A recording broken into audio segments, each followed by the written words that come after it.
اعوذ باللہ من الشیطان الرجیم بسم اللہ الرحمن الرحیم۔ السلام علیکم ورحمۃ اللہ وبرکاتہ۔ امید کرتا ہوں آپ سب خیر و عافیت سے ہوں گے۔ آج ایک اور نئے وظیفے کے ساتھ سید صدر الدین حاضر خدمت ہے۔ آج کا وظیفہ ان دوست احباب بزرگ بھائیوں کے لیے ہے جن کو سانس کی تکلیف ہے، سانس کی بیماری ہے، دمے کا مرض لاحق ہو گیا ہو۔ یہ خاص وظیفہ ان کے لیے پیش کیا جا رہا ہے۔ وظیفہ پیش کرنے سے پہلے چھوٹی سی گزارش ہے کہ ویڈیو کو اینڈ تک لازمی دیکھیے گا، سکپ مت کیجیے گا، تاکہ جو چیز بیان کی جا رہی ہو وہ آپ تک بآسانی پہنچے اور اس کی آپ کو سمجھ بھی آ رہی ہو۔ تو آئیے وظیفہ اور اس کا طریقہ کار سماعت فرماتے ہیں۔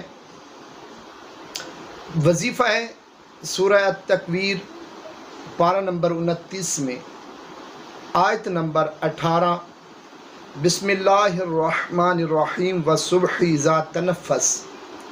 یہ آیت ہے 41 مرتبہ یہ آیت شریف آپ پڑھ لیں۔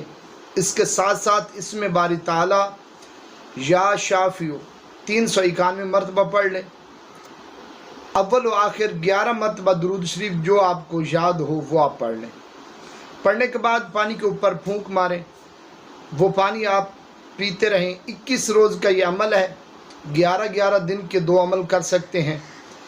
اور ضروری بات، جو آپ کا علاج معالجہ چل رہا ہو وہ آپ دوا بھی ساتھ ساتھ استعمال کریں۔ بزرگ کہتے ہیں کچھ دعا کا اثر، کچھ دوا کا اثر۔ تو انشاءاللہ اگر میرے اللہ نے چاہا تو آپ کو ضرور شفا ہوگی۔ ویڈیو کو زیادہ سے زیادہ شیئر کیجیے گا، لائک کیجیے گا، چینل کو سبسکرائب کیجیے گا، دعا میں یاد کیجیے گا۔ اللہ حافظ۔